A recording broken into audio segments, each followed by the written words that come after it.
Bonjour, bonjour tout le monde, j'espère que vous allez bien. J'ai eu envie aujourd'hui de vous faire une petite vidéo sur une ambiance un petit peu du moment où je ressens beaucoup de sensations d'enfermement, un petit peu comme une perte de sens, c'est-à-dire que peut-être que dans la tête ou dans votre imagination, il y a peut-être des messages où vous avez envie de faire plein plein de choses et en même temps vous vous sentez bloqué, mais enfermé, hein, comme si finalement ça allait pas se faire ou ça allait pas être possible. Mais est-ce que c'est dans votre tête ou est-ce que c'est le contexte? Je sais pas, on va aller voir ça, mais il y a et pour moi c'est beaucoup relié au quotidien, hein. Ça peut être le boulot, hem, oui, comment j'y vais? Je vais jamais réussir. Voilà, un sentiment d'avoir échoué peut-être, avant même d'avoir commencé. Alors est-ce que c'est parce que vous restez sur les échecs passés? Je sais pas, mais on ressent beaucoup, je ressens beaucoup cette énergie-là. Et si jamais vous voulez en savoir plus, vous pouvez rejoindre la communauté où je vais davantage sur les énergies, le vrai ciel, mais aussi où j'explique un petit peu ce qui se passe au niveau des vibrations, au niveau des solutions aussi à mettre en place, tout ce qu'on peut faire et interagir entre nous. Voilà. Et puis évidemment, si vous souhaitez un accompagnement, c'est en bas en description et puis c'est également sur mon WhatsApp. Allez, on va aller voir ça. Pourquoi est-ce que je ressens ça? Quel est votre... Comme ça, vous allez voir tout de suite si ça vous est adressé ou pas, comment vous vous sentez. Reine de denier, ouais, donc on est bien sur ce qui a de la valeur, hein. Il y a l'impératrice qui a voulu tomber. 10 de denier, ah ouais, bon bah, on est pile poil dedans, hein. D'accord. Est-ce qu'il y en a qui attendent peut-être un héritage ou la vente d'une maison? 9 de coupe. C'est beau ça. Donc en fait, et 9 de bâton derrière, ouais, on a bien une idée de fin de cycle. On a bien une idée de fin de cycle où il y a quelque chose, hein, soit vous avez peut-être, alors il y a peut-être eu justement un succès, hein, un héritage, une promotion, il y a quelque chose là qui s'est terminé par rapport à votre maison, à votre boulot, à votre, vous avez peut-être obtenu, je sais pas moi, un changement de poste ou un diplôme que vous attendiez ou alors ça peut être tout à fait lié par exemple à l'énergétique, à la santé, à l'alimentation, à l'environnement par exemple, tout ce qui va être les produits naturels, la beauté, mais la beauté simple, hein, la beauté, tout ce qui va être aussi soins holistiques, tout ce qui va être aussi pourquoi pas en rapport avec les animaux, là avec cette reine de denier, ce 10 de denier. Mais malgré tout, et alors vous êtes peut-être, ça vous a permis peut-être de vous faire un cadeau, de vous sentir ah ça y est, enfin je l'ai obtenu, j'ai ce qu'il me faut pour tourner une page, hein. Le 10 de denier, c'est un bilan, c'est le retraité, enfin la personne très âgée qui en fin de vie va regarder finalement tout ce qu'il a construit et va voir comment il le transmet. Dans cette symbolique-là, pour moi, c'est important parce que là, on a vraiment ce truc de par rapport à toutes les valeurs que j'ai accumulées, par rapport à toutes les ressources, par rapport à tout ce que j'ai appris, tout ce que j'ai construit, tout ce que j'ai, aussi, enseigné aux autres, à mes proches, hein. On est dans une notion de transmission là. Beh, je j'ai l'impression, d'avoir fait ce qu'il faut avec ce 9 de coupe. J'ai l'impression, de mériter, mon ce qui m'est dû. Et alors peut-être qu'il y a eu un moment où vous aviez cette impression un peu de plénitude, de: «Ah ça y est enfin voilà», hein, et je pense que derrière il y a un problème de légitimité ou, ouais, il y a un problème de légitimité comme si vous protégiez, de ça vous a fatigué.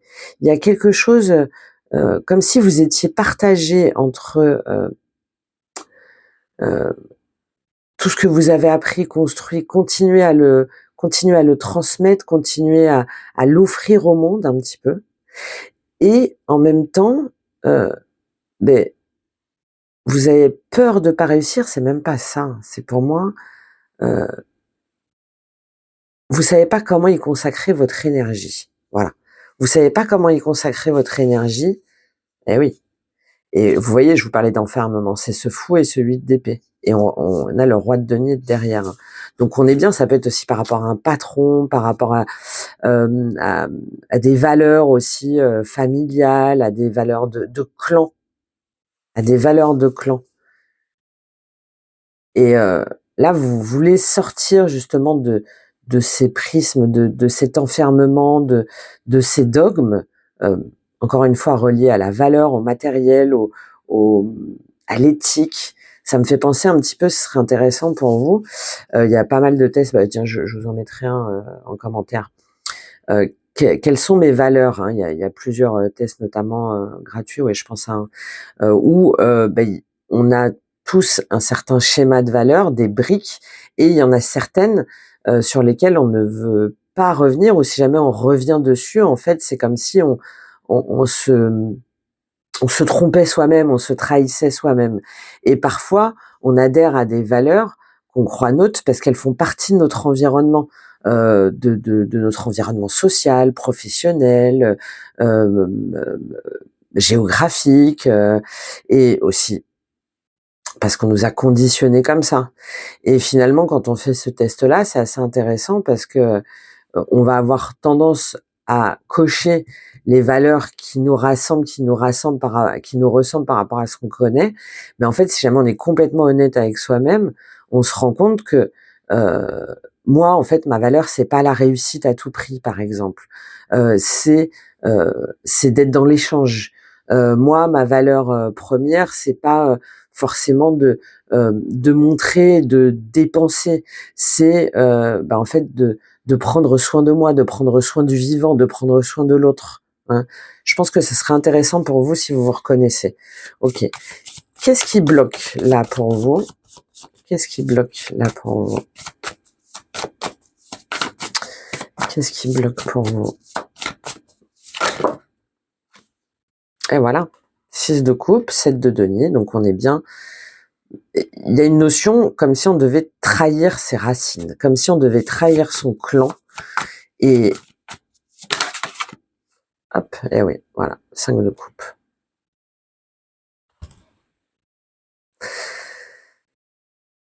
Comme si il y avait, un sentiment de non-reconnaissance. Mais pour moi, le blocage, c'est parce que vous avez peur.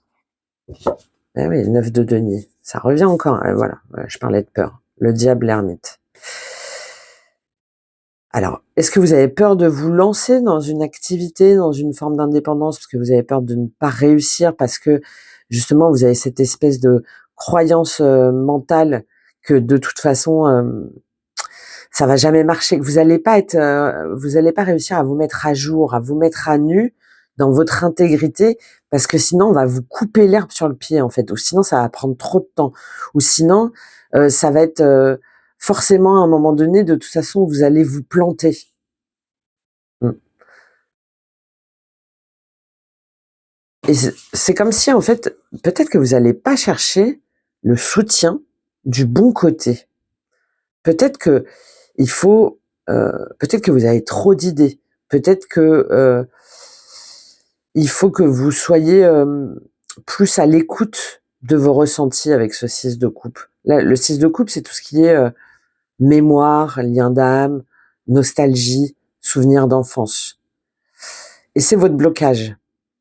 Et avec ce 7 de denier et ce 5 de coupe à côté, on a cette idée de d'avoir, cette espèce de spleen, de mélancolie, de se dire: «Je n'y arriverai jamais, et de toute façon», ouais, non pas je vais être maudit, mais comme si, vous aviez peur peut-être de rejeter une part de votre passé, ou de rejeter une part, de ce qu'on vous a appris. Alors peut-être, la patience, ou que la vie est dure, ou que, voyez, des choses qu'on vous a mises comme ça dans le cerveau, qui pour moi vous ont, détourné, en fait. de ce que vous voulez vraiment. Et votre blocage, c'est intéressant, on a 5, 6, 7. Mais dans l'autre sens. Votre blocage, en fait, c'est de pas revenir en arrière. De pas douter, en fait, de votre capacité à sortir de ce sentiment de flou, d'attente, de non-récolte et de deuil éternel, un petit peu de tristesse éternelle. Comme si à force, ça avait fini par vous constituer. Donc, il y a peut-être quelque chose à voir sur le fait comment est-ce que je peux changer mon énergie, ma vibration? Pourquoi est-ce que j'ai l'impression que rien ne vient jamais? Pourquoi est-ce que j'ai l'impression que de toute façon, à chaque fois que je démarre quelque chose ou à chaque fois que je pense pouvoir obtenir quelque chose, et ben finalement, ça tombe à l'eau? Parce que là, on a beaucoup cette idée on sème ce qu'on récolte, mais vous, c'est dans le sens négatif, c'est-à-dire de toute façon, quoi que je sème, je vais pas récolter. Et pour moi, c'est parce que il y a une blessure, hein, il y a quelque chose du passé, proche ou loin ou plus lointain, hein, ça peut être une énergie, une personne. Pour moi, c'est plus un sentiment de non-droit et un sentiment euh, d'invisibilité un peu subie. Parce que si jamais on s'expose, eh ben, l'exposition, c'est comme si c'était un danger. D'accord. Qu'est-ce qu'on vous invite à faire? Qu'est-ce qu'on vous invite à faire par rapport à ça? Puis je vais aller prendre Béline, tiens. Qu'est-ce qu'on vous invite à faire, à comprendre, à dépasser?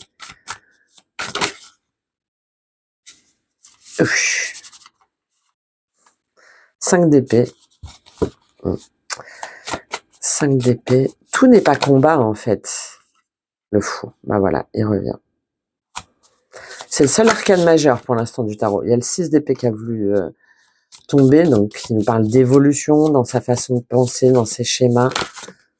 Et ben il revient. Ben voilà. Ouais. Ok.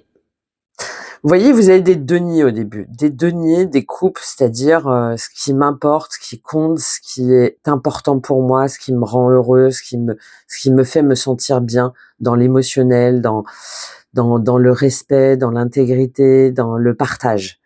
Et derrière, ben, on a ces épées en fait qui viennent brouiller les pistes, qui viennent vous remettre dans cet enfermement dont je vous parlais depuis le début, qui viennent vous remettre dans cette espèce de cage de non-droit, de non-droit.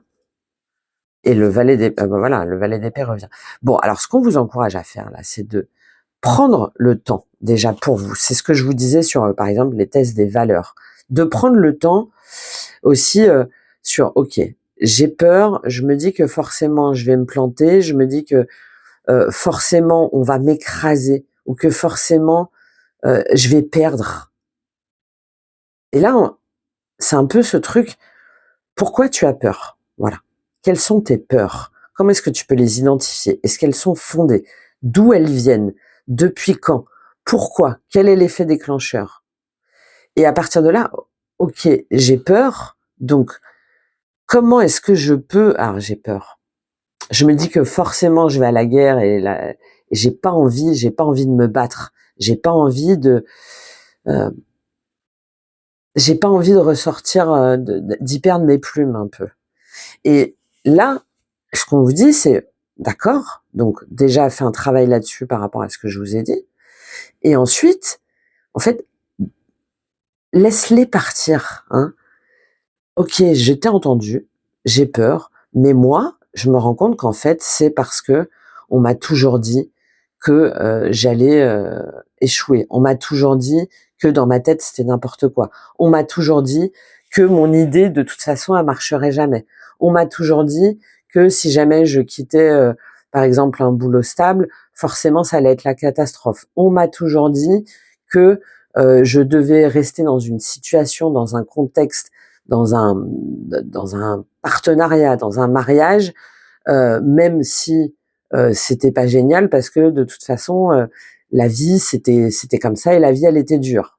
Voilà, tout ça là, c'est ce 5 d'épée. Et une fois que vous avez fait ce tri entre ce qu'on vous a mis dans la tête, de remettre vos rêves justement dans votre tête et de remettre des étoiles un peu dans vos yeux, hein, et de vous dire, mais en fait, stop, je vous écoute plus. Hein, on a la notion aussi de faire silence, d'arrêter d'écouter les autres, d'arrêter d'écouter ce mental, de vous mettre, de surmentaliser, d'aller voir ce que font les autres, d'aller voir comment s'y prennent les autres, d'aller voir ce que pensent les autres. Là, c'est non, je change mon état d'esprit, j'avance, je me lance, j'envoie ce message, je prends cette initiative, je, je sors et je me fais plaisir, j'avance, j'avance autrement autre part, même si c'est petit, même si c'est hésitant, même si c'est timide, même, j'ai même envie de dire, même si ça me fait un peu peur, même si c'est intimidant, même si ça revient toujours ce truc, oh là là, attention, attention, attention. Non, chut, hop, cohérence cardiaque par exemple, 2-3 minutes, on reprend son souffle, on reprend son calme, on coupe les écrans, les messages qui remettent dans ce 5 d'épée et on fait ce saut. Ça me fait penser au saut quantique un peu. On se dit que de toute façon, si jamais on n'a pas fait tout ça pour rien et qu'on sent qu'il y a quelque chose qui nous appelle, hein, là vous sentez qu'il y a quelque chose qui vous appelle. Ça peut être un projet artistique, une nouvelle histoire, une nouvelle aventure, une nouvelle magnifique derrière. Hein. Et le fait de se dire, je sais pas trop comment, mais je sens, j'ai les messages, ça vient de mes tripes en fait, ça vient de mon corps. Eh ben, j'y vais. C'est joli ça. Allez, je termine. Un petit conseil pour vous sur avec Béline. Alors je voulais prendre le défi, mais on l'a fait. Donc on va plus prendre ce sur quoi vous pouvez vous appuyer. Allez, sur quoi vous pouvez vous appuyer avec Béline. En plus, on a les planètes, ça peut vous parler. Il y a une opposition avec Jupiter hein, qui est énorme en fait. Là, hein. Jupiter est en Gémeaux. On a le départ. On a Uranus qui est en Taureau, on a toute ce stellium là en Sagittaire, donc il y a vraiment ce truc de je sens, je m'épuise, je me fracasse, euh, je- ça ça bouillonne de partout et en même temps je me sens vide. Ok, qu'est-ce que ça veut dire tout ça? Qu'est-ce qui a de la valeur pour moi? Qu'est-ce qui est important pour moi? Pourquoi forcément je me dis que derrière il va y avoir du conflit ou que ça va mal se passer? Pourquoi est-ce que je ne réajuste pas finalement mes ambitions, mes envies, euh, mes horizons dans une autre perspective puisque jusqu'à maintenant elles m'ont ça n'a pas marché. Et vous voyez le conseil, on a le départ, hein, donc le départ, l'infortune, la clé de ouais. Donc il y a et c'est lié à la lune, vous voyez, c'est de quitter une forme d'inconfort, de peur très sourde, hein, très euh, très latente comme ça là, qui vibre peut-être dans vos rêves, dans votre inconscient et de non-droit, hein, de non-droit à la capacité de réussir. Alors que derrière le conseil, l'infortune, la réussite. Hein. On a, là, c'est Saturne qui, en poisson là, avec Neptune, hein, qui fait ses relents là comme ça. Tu n'y arriveras pas, attention. Et est-ce que c'est vraiment ce que tu penses? Est-ce que c'est vraiment ce que tu imagines? Est-ce que là, oh, la maladie revient. Là, on vous dit stop. Ne pas aussi surréagir, ne pas surstimuler, ne pas surpassionner les débats, les émotions, les messages, les communications. Non, prendre le temps pour savoir où partir, comment partir et par contre, une fois qu'on a fait ce pas, ne pas revenir en arrière. Hein, ça me paraît important à vous dire pour vous et d'oser, mais pas oser avec la même boucle, avec les mêmes erreurs. Non, d'oser justement quelque chose de nouveau, hein. On a une idée là de se séparer de ce sentiment, de ce blocage d'une façon ou d'une autre, hein. Ça vous invite aussi à vous extraire de votre zone de confort. Vraiment, je pense que pour certains, de vous initier un petit peu à la méditation, au calme, au retour à la nature, à quelque chose peut-être de plus sain, pour prendre ce nouveau chemin, hein. Il y a vraiment une idée de changement du chemin de vie, mais de sortir de quelque chose qui vous étouffe en fait, que ce soit une relation, une de faire le premier pas aussi peut-être pour une mutation, un changement professionnel, un changement de peut-être d'étape de vie à reconsidérer autrement. Voilà, voilà. Bon, je vous la laisse, tiens là. Et allez, on termine. Ça fait combien? 20 minutes? Ouais, ok. On arrête juste après. Je pense que ça peut être pas mal au niveau énergétique, spirituel. Je vous prends une petite carte du Work Your Light pour un petit conseil plus pour de réalignement. J'ai même pas envie de dire de réalignement, de recentrage. Voilà, de recentrage avant l'élan. Allez, quel est le conseil pour vous aujourd'hui? Quel est le conseil pour vous? Protection. Voilà.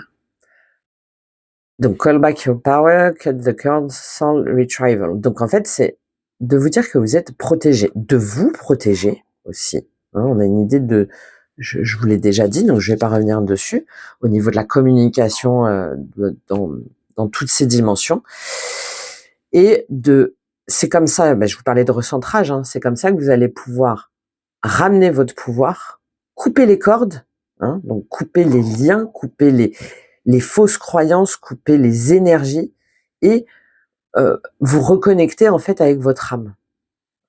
Mais par contre, il faut être ferme. Il faut ne pas tergiverser sur ce qui vous oppresse, sur tout ce dont je vous ai parlé là, sur ces énergies, ces valeurs, ces croyances, cette notion d'enfermement. Et de vous aussi, hein, de vous accorder le droit au bonheur en fait, le droit à la joie, le droit au moment, le droit à la musique, le droit au sport, à la sortie, à la marche, ouais. Et c'est comme ça que vous allez pouvoir justement voir les choses autrement, envisager les choses autrement, croire en, en ce champ des possibles, en cette nouvelle lumière que vous avez déjà en tête, hein, pour moi, hein, de toute façon, que vous avez déjà en tête. Ok, voilà, je m'arrête là. J'espère que ça vous a aidé, ce message qui vous a trouvé au moment opportun. Merci beaucoup pour vos boosts, vos likes, vos partages, vos commentaires.